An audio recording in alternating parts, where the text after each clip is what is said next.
Hi everyone, welcome back to the channel. और आज की इस वीडियो में हम लोग बात करने वाले हैं कस्टम हुक इन रिएक्ट। तो आज इस वीडियो में हम लोग देखेंगे रिएक्ट हुक के बारे में, इसको कैसे बनाते हैं, इसका यूज क्या क्या है, कहाँ पे इसको यूज़ करते हैं और कैसे यूज़ करते हैं या फिर कैसे इसको बनाते हैं।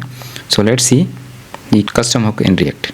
तो यहाँ पे हम लोग कोड पे चलते हैं और यहाँ पे मेरा रिएक्ट एप्लीकेशन है जिसको मैंने ऑलरेडी रन कर रखा है। यहाँ पे इस पोर्ट पे ये चल रहा है, ठीक है। तो मैं यहाँ पे एक फ़ाइल लेता हूँ, ये पहले फोल्डर ले लेता हूँ SRC के अंदर हुक्स नाम से, क्योंकि हमको यहाँ पे कस्टम हुक्स बनाने हैं। और यहाँ पे मैं एक फ़ाइल लेता हूँ। अच्छा, बेस्ट प्रैक्टिस यहाँ पे कुछ ध्यान देने की बात है कि जब भी आपको कस्टम हुक बनाना हो तो उस फंक्शन के पहले आप नाम रखोगे यूज, और उसके बाद हम फंक्शन का नाम रखेंगे। जैसे कि मैं यहाँ पे मान लो यूज़ करना चाहता हूँ यूज फेच डॉट जेएस, ठीक है, यूज फेच डॉट जेएस। और अब हम सिंपली क्या करेंगे, एक फंक्शन बनाएंगे const use fetch is equal to. अब यहाँ पे आप देख सकते हो कि ये एक सिंपली एक जावास्क्रिप्ट फंक्शन है, ठीक है। अब आप कहोगे कि जावास्क्रिप्ट फंक्शन में और कस्टम हुक्स में क्या डिफरेंस है। तो डिफरेंस इज ओनली दिस कि यहाँ पे हम और भी रिएक्ट के जो हुक हैं उनका यूज़ कर सकते हैं inside this function, and this is called the react custom, ठीक है।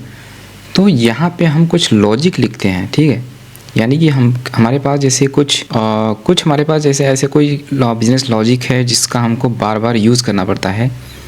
लेट्स से कि हम यहाँ पे यूज फेच बना रहे हैं, यानी कि हम हमारा जो फेच डेटा फेचिंग का जो कोड है उसको हम ऑप्टिमाइज़ करना चाहते हैं। यानी कि हम उसको हमारे जो कोड में जो रिडंडेंसी है, जो बार बार सेम कोड यूज़ हो रहा है, उसको हम एक कस्टम हुक में रैप करना चाहते हैं ताकि हम उसको रीयूजेबल बना सकें, ताकि हमारा जो यूज यानी कि डेटा फेचिंग का जो लॉजिक है उसको हम एक फंक्शन में रखें, और जहाँ भी हमको डाटा फेचिंग की नीड है उसको हम यहाँ पे वहाँ पे हम इस फंक्शन को कॉल करें और उसको डायरेक्टली यूज़ करें instead of defining everywhere where we want to use those data fetching logic, ठीक है। तो यहाँ पे अब मान लो कि मुझे डेटा फेचिंग करनी है इस फंक्शन में, तो मुझे क्या क्या चीज़ें रिक्वायर्ड होंगी। अब जब भी हम इस फंक्शन को यूज़ करना चाहेंगे तो मुझे एक API का इनपुट चाहिए होगा जो कि एक URL होगा। तो मुझे एक URL चाहिए एज अ पैरामीटर, क्योंकि जब भी हम इसको यूज़ करेंगे तो हमको एक URL चाहिए होगा एज अ इनपुट। और अब मुझे क्या करना होगा,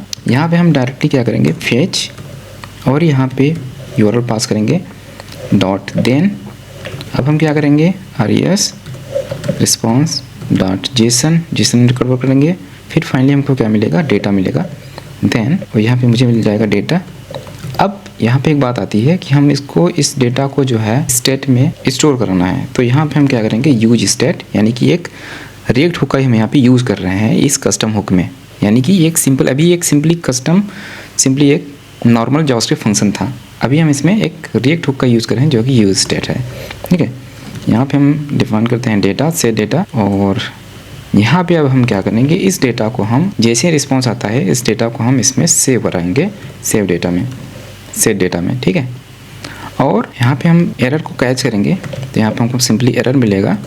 और अब यहाँ पे एक चीज़ और आती है कि जब भी हमारा एरर आए तो हम एरर को भी स्टोर कराना चाहते हैं ताकि हम उसको रिटर्न कर पाएँ, ठीक है। तो हम यहाँ पे एक और रिएक्ट हुक लेंगे, एरर सेट एरर, ठीक है। और हम यहाँ पे क्या करेंगे, सेट एरर में error dot message. So error is an object जिसमें हमको एक मैसेज नाम की प्रॉपर्टी मिल जाती है, तो हम इसको मैसेज को हम यहाँ पे इसमें स्टोर करा सकते हैं, ठीक है। अब देखो ये हमारा फेच हुआ। और एक चीज़ कि इस हमारा जो फेच है उसको हमको स्टोर कराना है यूज इफेक्ट, यानी कि यूज इफेक्ट के अंदर कॉल कराना है मुझे। और यहाँ पे हम URL पास कराएं ताकि हमारा जब भी URL चेंज हो रहा है, यानी कि अगर हम किसी कंपोनेंट में 2 बार कॉल कर यूज फेच को, तो हमारा जब URL चेंज हो तब डेटा फेचिंग का जो लॉजिक है वो फिर से रन करना चाहिए, ठीक है। तो इसलिए हम यहाँ पे इसको रखेंगे। और फाइनली हमको यहाँ पे रिटर्न कर देना एक ऑब्जेक्ट जिसमें हमारा डेटा रहेगा, यानी कि जो फेच्ड डेटा है उसको हम रिटर्न कराएंगे, ताकि यूज़र जब भी हम इसको यूज़ करना चाहें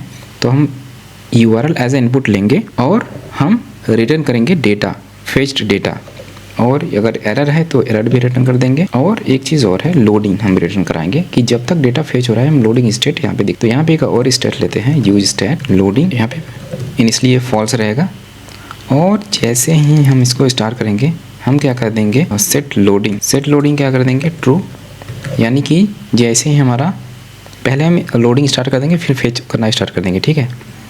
और जैसे ही डेटा फेचिंग एंड होता है, डेटा फेचिंग जैसे ही एंड होता है, यहाँ पे हमारा रिस्पॉन्स आ गया, तो इसको हम क्या करेंगे, सेट लोडिंग फॉल्स कर देंगे। ठीक है, सेट लोडिंग फॉल्स कर देंगे। सेम उसी तरह यहाँ पे भी हम करेंगे कि अगर कोई एरर आ गया तो भी हमको लोडिंग फॉल्स करनी। ठीक है, सेट लोडिंग फॉल्स। और एक चीज़ कि ठीक है, अब हम क्या करेंगे कि हमने ये तीनों चीज़ें रिटर्न करा दी हैं। ठीक है, data, error and loading state. और अब हम क्या करेंगे, इसको टेस्ट करते हैं। यहाँ पे हम जाते हैं जेसन प्लेस होल्डर एपीआई, एक डमी एपीआई एंड पॉइंट यहाँ से लेते हैं और इसको यूज़ करके देखते हैं। ठीक है, तो हम जाते हैं पोस्ट पे, इसका यूआरएल कॉपी करते हैं और अब हम इसको यहाँ पे यूज़ करते हैं। अब इसको देखते हैं यूज़ कैसे कर सकते हैं। ठीक है, अब हम जाते हैं अपने ऐप में। यहाँ पे लेट्स से कि मुझे डेटा फेचिंग या डेटा फेच करना है, तो अभी अगर यूज फेच कस्टम हुक नहीं बनाया होता तो मुझे इतना सारा कोड हर एक कंपोनेंट में लिखना पड़ता जहाँ भी मुझे डेटा फेचिंग की नीड है। लेकिन अभी मुझे क्या ईजीनेस है कि मैं इसको डायरेक्टली यूज कर सकता हूँ। इसको इंपोर्ट करेंगे, इंपोर्ट यूज फेच आ गया, यूज फेच। अच्छा, एक्सपोर्ट नहीं किया मैंने इसको, तो यहाँ पे एक्सपोर्ट कर लेंगे इसको, एक्सपोर्ट। ठीक है, एक्सपोर्ट कर लिया। अब यहाँ पे इंपोर्ट कर सकते हैं यूज फेच। ठीक है, और इसको डायरेक्टली यूज़ कर सकते हो। अब देखो, जैसे मैं इसको कॉल करूँगा, मुझे यूआरएल पास कराना है। ठीक है, यूआरएल में क्या पास कराएंगे ये। अब जैसे मैंने इसको कॉल किया तो मुझे क्या मिलेगा, एक ऑब्जेक्ट मिलेगा। ऑब्जेक्ट कौन सा मिलेगा, ये तीनों। अब इसको हम यहाँ पे क्या करेंगे, डी स्ट्रक्चर कर सकते हैं ऐसे, इज इक्वल टू, और इसको यहाँ पे लगाएंगे कॉन्स्ट। ठीक है, डी स्ट्रक्चर करोगे तो ये तीनों जो प्रॉपर्टीज़ है ये आपको मिल जाएंगे। ठीक है, अभी मैं इसको कंसोल करा के आपको दिखाता हूँ, कंसोल डॉट लॉग डेटा। अभी देखो, इस पर हम जाएंगे, कंसोल मैंने करा रखा है, तो जाते हैं कंसोल चेक करते हैं और यहाँ पे कुछ एरर आ चुका है। अच्छा, use state is not defined, यहाँ पे मैंने यूज स्टेट नहीं इंपोर्ट किया है, तो इसको इंपोर्ट कर। और अभी इसको देखते हैं, यहाँ पे आप देख सकते हो कि मेरा डेटा ऑटोमेटिक फेच हो रहा है। मैंने कॉल कर रखा है यूज फेच एपीआई को। यूज फेच जो हमारा कस्टम हुक है, इसको मैंने यहाँ पे सिंपली मैंने इसको यूज किया है बस। ये 2 लाइंस का हमारा कोड है डेटा फेचिंग का। अगर मैं कस्टम हुक नहीं बनाता तो मुझे इतना सारा कोड अपने कंपोनेंट वाली फाइल में रखना पड़ता, जिससे क्या होता कि बिजनेस लॉजिक और जो हमारा यूआई का लॉजिक है, यानी कि हमारा जो यूआई वाला कोड है वो यानी कि मिक्स हो जाता, रीडेबिलिटी उतनी नहीं बचती। तो ऐसे ही हम जो हमारा जो बेस्ट प्रैक्टिस है वो यही होता है कि हमारा जो बिजनेस लॉजिक है वो हमारा सेपरेट फाइल में होना चाहिए। हमारा जो यूआई का जो हमारा कोड है वो हमारा क्लीन रहना चाहिए। ठीक है, तो ये बेनिफिट है कस्टम हुक यूज़ करने का कि आप अपने कंपोनेंट को, अपने कोड को रीडेबल बना सकते हो और रीयूजेबल बना सकते हो। ठीक है, और अब देखते हैं लोडिंग स्टेट की बात। अभी देखो, मैं इसको यहाँ पे क्या करता हूँ, लोडिंग भी कंसोल करा देता हूँ। अभी आप देखोगे यहाँ पे स्टार्टिंग से देखते हैं, जब तक डेटा नहीं आया है तो क्या होगा, डेटा जब तक नहीं आया था तब तक हमारा लोडिंग स्टेट ट्रू था। जैसे ही डेटा आ गया लोडिंग स्टेट फॉल्स हो गया। ठीक है, अभी अगर मैं लेट्स से कि मैं यहाँ पे दिखाना चाहूँ इसको, तो इसको मैं कैसे करा सकता हूँ। यहाँ पे मेरे पास है लोडिंग। अगर हमारा लोडिंग है तो हम क्या दिखाएंगे, लोडिंग टेक्स्ट।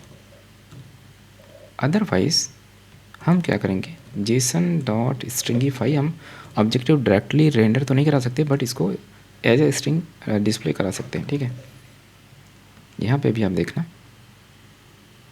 पहले क्या हुआ, पहले हमारा लोडिंग टेस्ट आया, जब तक डेटा फेच हो रहा था तब तक हमारा लोडिंग स्टेट आया। उसके बाद हमारा डेटा जब हमारा डेटा आ गया तो हमारा लोडिंग स्टेट फॉल्स हो गया और हमको डेटा जो है एज ए स्ट्रिंग प्रिंट हो गया। अभी मैं इसको रिफ्रेश करता हूँ, देखना आप, लोडिंग एंड देन डेटा। ठीक है, तो इस तरीके से जो है आप कस्टम हुक बना सकते हो और अपने कोड को जो है और रीडेबल और रीयूजेबल बना सकते हो। ठीक है, ऐसे ही एरर की भी देखें तो यहाँ पे अगर मैं इसको फॉल्स करता हूँ, कुछ यूआरएल में गलत कर देता हूँ, तो यहाँ पे आप देखोगे अच्छा मैंने इसको कंसोल नहीं कराया अभी। इसको क्या करता हूँ, लोडिंग, और यहाँ पे एरर भी कंसोल कराता हूँ। ठीक है, एरर, तो अभी एरर में कुछ नहीं आया। तो यहाँ पे क्या इशू है,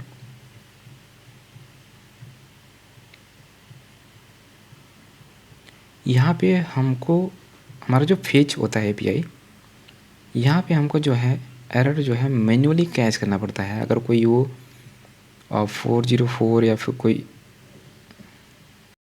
तो यहाँ पे क्या है कि अभी हमारा जो एरर है वो अभी अनडिफाइंड आ रहा है, क्योंकि यहाँ पे जो एरर आ रही है वो 404 की आ रही है। ठीक है, 404 की आ रही है एरर, हमारी जो 404 की आ रही है। और हमारा जो फेच होता है वो प्रॉमिस होता है, जो कि केवल नेटवर्क एरर पे ही हमारा प्रॉमिस रिजेक्ट होता है। यानी कि वो जो हमारा एचटीटीपी एरर है उसके लिए हमारा ये एरर थ्रो नहीं करता है। तो उस एरर को मैन्युअली थ्रो करना पड़ेगा, चेक करके यहाँ पे, कि यहाँ पे हमको मैन्युअली चेक करना पड़ेगा if res dot okay, like यहाँ पे चेक करना पड़ेगा if not res dot okay. तो हम क्या करेंगे, थ्रो न्यू एरर, और यहाँ पे क्या करेंगे,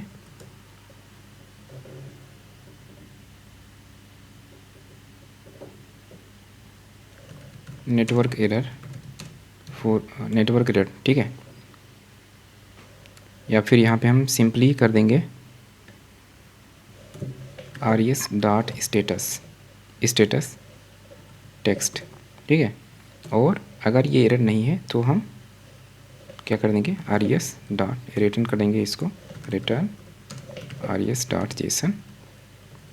और यहाँ पे अभी हम देखेंगे तो यहाँ पे हमको स्टेटस में ये मिल जाएगा फॉल्स। अच्छा, अभी स्टेटस टेक्स्ट में कुछ नहीं आया है स्टेटस में।